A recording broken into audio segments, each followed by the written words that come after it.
بسم اللہ الرحمن الرحیم۔ حضرت آدم علیہ السلام کے ہمیشہ جڑواں بچے پیدا ہوئے سوائے حضرت شیث علیہ السلام کے۔ حضرت آدم علیہ السلام کے یہی نیک و پاک باز بیٹے سرور کائنات آقا دو جہاں حضرت محمد صلی اللہ علیہ وآلہ وسلم کے جد امجد ہیں، جن کو اکیلے پیدا کرنے کا مقصد یہ تھا کہ حضور نبی کریم صلی اللہ علیہ وآلہ وسلم کے جد امجد کی پیدائش میں کوئی شراکت دار نہ ہو جائے۔ حضرت آدم علیہ السلام کی وصیت کے مطابق حضرت شیث علیہ السلام کے ذریعے صلب مصطفیٰ صلی اللہ علیہ وآلہ وسلم پاک بیبیوں میں منتقل ہوتے ہوئے حضرت عبداللہ تک پہنچا۔ امام بہقی حضرت عبداللہ بن عباس رضی اللہ تعالی عنہ سے روایت کرتے ہیں کہ نبی کریم صلی اللہ علیہ وآلہ وسلم نے فرمایا، میں زمانہ جاہلیت کی کسی برائی سے متولد نہیں ہوا، حتیٰ کہ میں ہمیشہ اسلامی نکاح سے ہی پیدا ہوا۔ اور حضرت علی رضی اللہ تعالی عنہ سے مروی ہے کہ حضور اکرم صلی اللہ علیہ وآلہ وسلم نے فرمایا، میں نکاح سے پیدا ہوا ہوں، صفا جاہلیت سے نہیں۔ یہاں تک کہ آدم علیہ السلام سے لے کر اب تک میرے ماں باپ کبھی جاہلیت کے زنا و سفاہت کے قریب تک نہیں گئے۔ ایک اور حدیث میں فرمایا، اللہ نے مجھے ہمیشہ اصلاب طیبہ سے ارحام طاہرہ مصفہ مہذبہ میں منتقل فرمایا۔ ان میں جب بھی دو قبیلے بنتے تو مجھے بہترین قبیلے میں رکھا جاتا۔ حضور نبی کریم صلی اللہ علیہ وآلہ وسلم اکثر فرمایا کرتے، میں ہمیشہ اصلاب انبیاء میں منتقل ہوتا رہا، یہاں تک کہ اپنی والدہ سے پیدا ہوا۔ حضور پاک صلی اللہ علیہ وآلہ وسلم کے آباء و اجداد کی بات کی جائے تو علامہ سیوطی نے 9 کتابیں اسی موضوع پر لکھی ہیں کہ رسول اللہ صلی اللہ علیہ وآلہ وسلم کے آباء و اجداد سب کے سب با ایمان اور دین حنیف پر تھے۔ ان سب میں انہوں نے یہ ثابت کیا کہ آپ کے آباء و اجداد مشرک نہ تھے، کبھی کفر اختیار نہیں کیا، بلکہ برابر دین ابراہیمی کے پیروکار رہے۔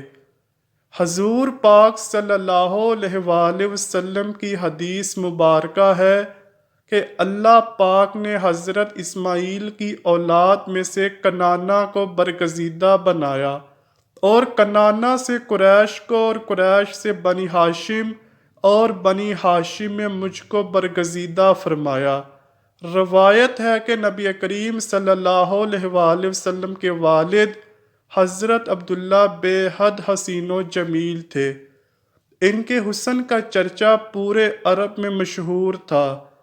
چرچا ہوتا بھی کیوں نہ، آخر والضحیٰ کے چہرے والے حضرت محمد صلی اللہ علیہ وآلہ وسلم کے باپ جو بننے والے تھے۔ قریش کی عورتیں جب حضرت عبداللہ کے حسن و جمال کی طالب بن کر سر راہ نکلا کرتی تاکہ ان کو اپنی جانب متوجہ کر سکیں۔ اہل کتاب بعض نشانیوں سے اور علامات سے یہ جان چکے تھے کہ حضرت محمد صلی اللہ علیہ وآلہ وسلم کا وجود گرامی حضرت عبداللہ کے صلب میں ودیت ہے، اسی لیے وہ حضرت عبداللہ کی جان کے دشمن ہو گئے۔ اصل میں وہ چاہتے تھے جیسے انہی کے خاندان میں نبی ہوتے ہوئے آئے ہیں، اب بھی ایسا ہی ہو، اور آخری نبی بھی انہی کی نسل سے ہو۔ اس لیے انہوں نے حضرت عبداللہ کو شہید کرنے کا منصوبہ بنایا۔ ایک دن حضرت عبداللہ شکار کے لیے تشریف لے گئے تو اہل کتاب کی ایک بہت بڑی جماعت شام کی جانب سے تلوار سونت کر حضرت عبداللہ کے قتل کے ارادے سے نمودار ہوئی۔ حضور اکرم صلی اللہ علیہ وآلہ وسلم کی والدہ ماجدہ کے والد حضرت وہب بن مناف بھی جنگل میں موجود تھے۔ انہوں نے دیکھا کہ چند سوار جن کی شکل و صورت اس دنیا کے لوگوں سے مشابہ نہ تھی، غیب سے ظاہر ہوئے، اور وہ اس حملہ آور گروہ کو حضرت عبداللہ کے آگے سے دور کرنے لگے۔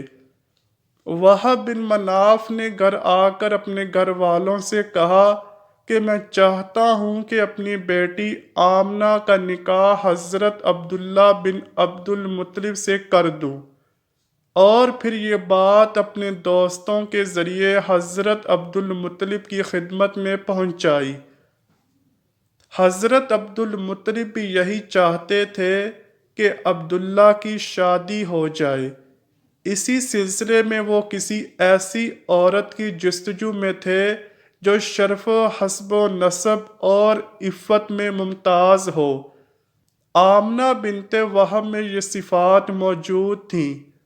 حضرت عبد المطلب نے اس رشتے کو پسند کیا اور حضرت عبداللہ کا ان کے ساتھ رشتہ طے پا گیا۔ اس رشتے کے بعد اور نکاح سے پہلے حضرت عبداللہ کو بہت سے عجیب واقعات کا سامنا کرنا پڑا، جن میں سے بہت سی غیر عورتوں نے آپ سے ناجائز تعلقات، جبکہ کچھ نے تو نکاح کرنے کی بھی سر توڑ ناکام کوششیں کی۔ ایک دفعہ خانہ کعبہ کے پاس کھڑی ایک عورت کے پاس سے حضرت عبداللہ گزرے تو وہ ان کا حسن دیکھ کر آپ پر فدا ہو گئی۔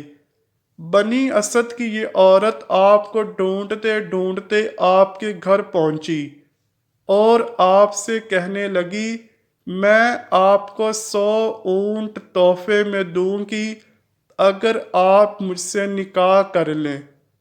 حضرت عبداللہ رضی اللہ تعالی عنہ نے اس کو صاف انکار کر دیا۔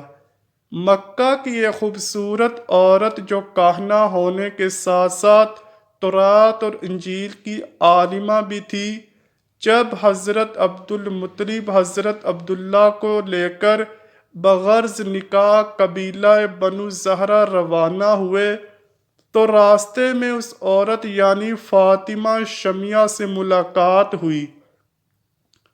فاطمہ نے حضرت عبداللہ کی پیشانی میں نور محمدی صلی اللہ علیہ وآلہ وسلم چمکتے دیکھا تو فوراً سب کچھ بھانپ کر اس نور پر ہزار جان سے فریفتہ ہو گئی اور حضرت عبداللہ کو نکاح کا پیغام دیا۔ حضرت عبداللہ نے جواب دیا کہ ابھی تو ہم جا رہے ہیں، واپسی پر تجھ سے بات ہوگی۔ کاہنہ کہنے لگی، اے عبداللہ، تمہیں دین ابراہیمی کا واسطہ کہ جس پر قائم ہو میرے سوا کسی سے پہلی صحبت مت کرنا۔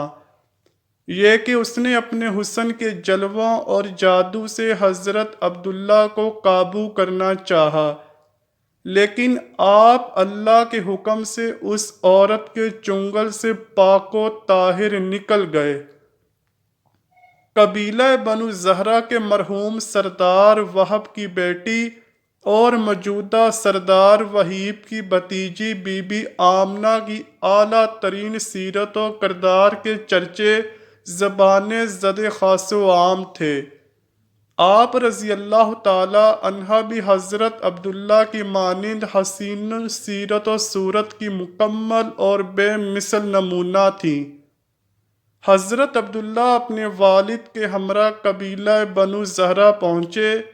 یہاں حضرت عبد المطلب اپنے لاڈلے بیٹے کے ساتھ حضرت بی بی آمنہ کا نکاح کی خواہش کا اظہار کرتے ہیں۔ وہیب کو قریش مکہ کے اعلیٰ ترین گھرانے کے اتنے بہترین رشتے سے بھلا کیوں کر انکار ہو سکتا تھا؟ چنانچہ حضرت عبداللہ کا نکاح حضرت بی بی آمنہ سے ہو جاتا ہے اور یوں دو پاکیزہ روحیں نکاح کے مقدس بندھن میں بندھ جاتی ہیں۔ حضرت عبداللہ رضی اللہ تعالی عنہ تھوڑا عرصہ وہاں قیام کرنے کے بعد اپنی دلہن کو لے کر مکہ واپس آ جاتے ہیں۔ کچھ دنوں بعد دوبارہ وہی کاہنہ آپ سے ملتی ہے جس نے ان کو نکاح کے لیے کہا تھا۔ جب اس عورت نے حضرت عبداللہ کی پیشانی میں وہ نور مبارک نہ پایا تو چیخنے چلانے لگی اور ان سے کہنے لگی کہ پہلی مرتبہ میرے پاس سے جانے کے بعد تم نے کسی عورت سے صحبت کی ہے؟ آپ نے فرمایا ہاں، میں نے بی بی آمنہ بنت وہب سے نکاح کیا اور زفاف کیا ہے۔ وہ عورت کہنے لگی اب مجھے تم سے کوئی سروکار نہیں، میں تو اس نور مبارک کی خواستگار تھی جو تمہاری پیشانی میں جلوہ افروز تھا، اب وہ دوسرے کے نصیب میں چلا گیا۔ اللہ پاک سے دعا ہے کہ وہ ہم سب کو نبی پاک صلی اللہ علیہ وآلہ وسلم کی سیرت پر عمل پیرا ہونے کی توفیق عطا فرمائے، آمین یا رب العالمین۔ امید کرتا ہوں کہ آپ کو ویڈیو ضرور پسند آئی ہوگی۔ اگر ویڈیو پسند آئی ہے تو ویڈیو کو لائک کیجئے، شیئر کیجئے اور چینل کو لازمی سبسکرائب کیجئے اور کمنٹ سیکشن میں اپنی رائے کا اظہار بھی ضرور کیجئے۔ ملتے ہیں اگلی ویڈیو میں، تب تک کے لیے اللہ حافظ۔